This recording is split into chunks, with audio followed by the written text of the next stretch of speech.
நண்பர்களுக்கு வணக்கம். இன்றைக்கி பார்த்தீங்கன்னா ஒரு சின்ன ஒரு மலையாட்டத்துக்கு வந்திருக்கோம். வள்ளிக்குகை நோக்கி போயிட்டுருக்கிறோம். இந்த கோவில் எங்கே அமைஞ்சிருக்குன்னு பார்த்தீங்கன்னா குருந்தமலை குழந்தை வேலாயுதசாமி கோவிலேருந்து பின்புறத்தில் பார்த்தீங்கன்னா ஒரு படிக்கட்டு போச்சு.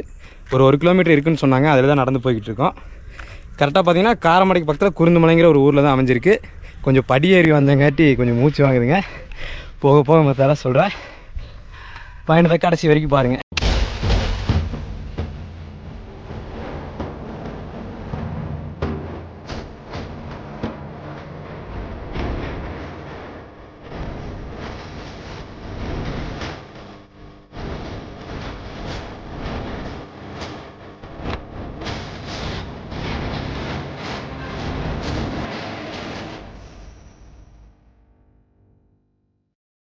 இதுதான் பார்த்தீங்கன்னா, குருந்தமலை குழந்தை வேலாயுதசாமி கோவிலோட கோபுரங்க.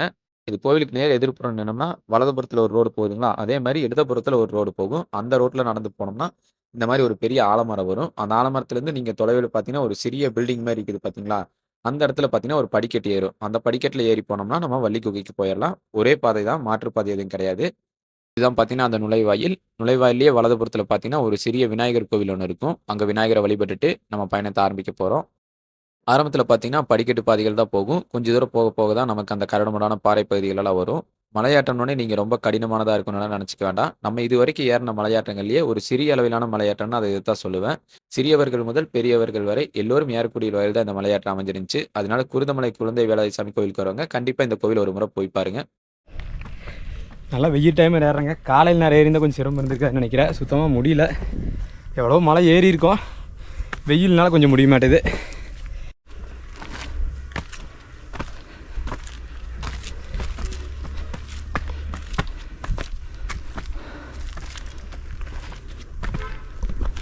இந்த மலைப்பாதையில பெருசா மரங்களெல்லாம் இல்லாதனால ஒதுங்கறக்கு கூட நிழல் இருக்காதுங்க. இங்க ஒரு சிறிய சன்னதி போல இருந்துச்சு. அதுக்கு பின்னாடி இருக்கிற அந்த பாறை இடுக்குல இருக்கிற நிழல்ல தான் சிறிது நேரம் ஓய்வு எடுத்துட்டு போனோம்.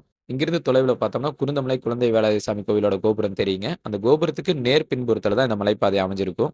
இந்த வள்ளி குகைக்கு வர்ற மாதிரி இருந்துச்சுன்னு பார்த்தீங்கன்னா, ஃபஸ்ட்டு காலைல வந்தோடனே நேரங்காலமாக ஏறி வெயிலுக்கு முன்னாடி கீழே இறங்கிட்டா கொஞ்சம் சிரமமாக இருக்கும். நம்ம பார்த்தீங்கன்னா குருந்தமலை ஆண்டவரெல்லாம் கும்பிட்டு ஒரு மதியானம் ஆயிடுச்சு இப்போ மலை ஏறுறதுக்கு. அதனால் ரொம்ப சிரமமாக இருக்குது வெயில் அடிக்கும்போது. வர்ற மாதிரி இருக்கிறவங்க ஃபஸ்ட்டு வள்ளி குகைக்கு போயிட்டு வந்துட்டு அதுக்கப்புறம் கூட குருந்தமலை ஆண்டவர் போய் தரிசனம் பண்ணிங்கன்னா கொஞ்சம் சுலபமாக இருக்கும். அவ்வளோதான்.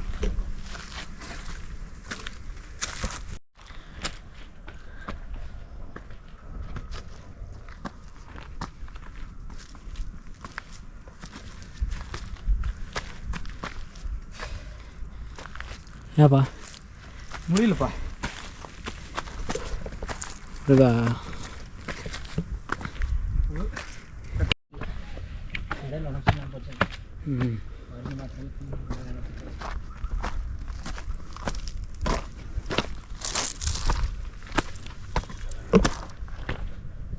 இந்த பாதை பார்த்தீங்கன்னா, ஒரு குறிப்பிட்ட தூரத்தில 2 பாதையா பிரியும். அதில பார்த்தீங்கன்னா, நம்ம வலதுபுறம் போற பாதையில போகணும். வலதுபுறம் கொஞ்சம் கீழ இறங்குற மாரி இருக்கும். அதில இறங்கி போயி வலதுபுறம் திரும்பி பார்த்தாலே நமக்கு அந்த குகை இருக்கிறது தெரியும்.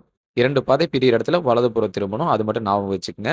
இப்ப நம்ம அந்த பாதையில கீழ இறங்கிட்டு இருக்கோம். கீழ இறங்கி வந்தோனே வலதுபுறத்தில பார்த்தீங்கன்னா, ஒரு பாதை போகுதுங்களா, அதில தூரத்தில அந்த வெள்ள கலர்ல ஒரு பாறை தெரியுது பார்த்தீங்களா, அந்த இடத்துல தான் குகை அமைஞ்சிருக்கு.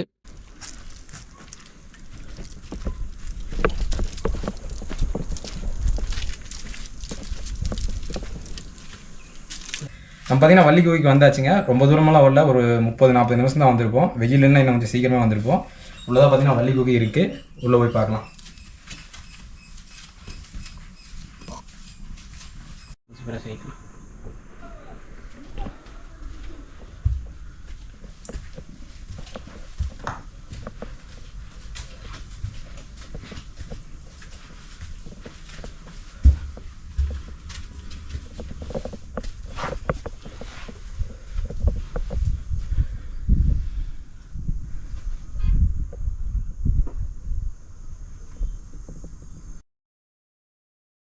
இந்த வள்ளி குகைக்குள்ள பார்த்தீங்கன்னா, அம்மன் இருக்கிற இடம் மட்டும் நல்லா வெளிச்சமா இருந்துச்சு. அது எப்படின்னு பார்க்கும்போது தான், அம்மனுக்கு 2 புறத்திலயும் பார்த்தீங்கன்னா, அந்த பாறைகள்ல இயற்கையாவே துவாரங்கள் அமைஞ்சிருந்துச்சு.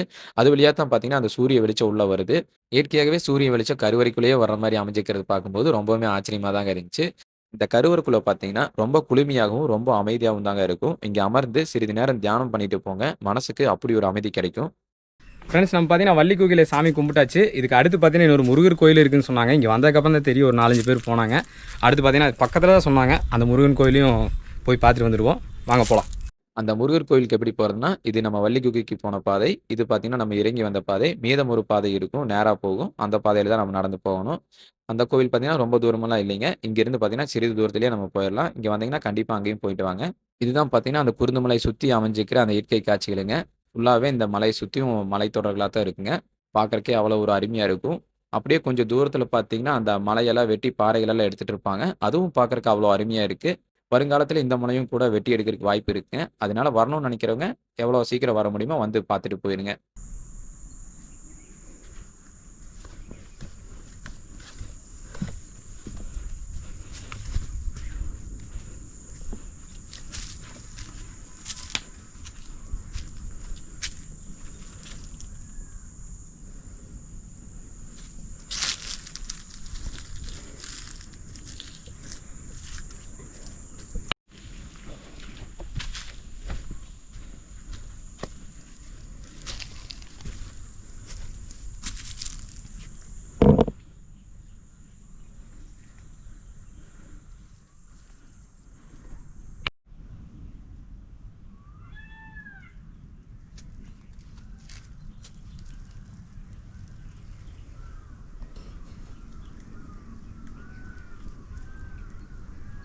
இதுதான் பார்த்தீங்கன்னா, அந்த முருகர் கோவில். வேலும் மயிலும் துணையோட இயற்கை சூழலுக்கு நடுவுல அம்சமா முருகர் காட்சி தந்துட்டு இருந்தாரு. இந்த கோவில் அமைஞ்சிருக்கிற அந்த இயற்கை சூழலும் பார்த்தீங்கன்னா, அவ்வளோ ஒரு அருமையா இருந்துச்சுங்க.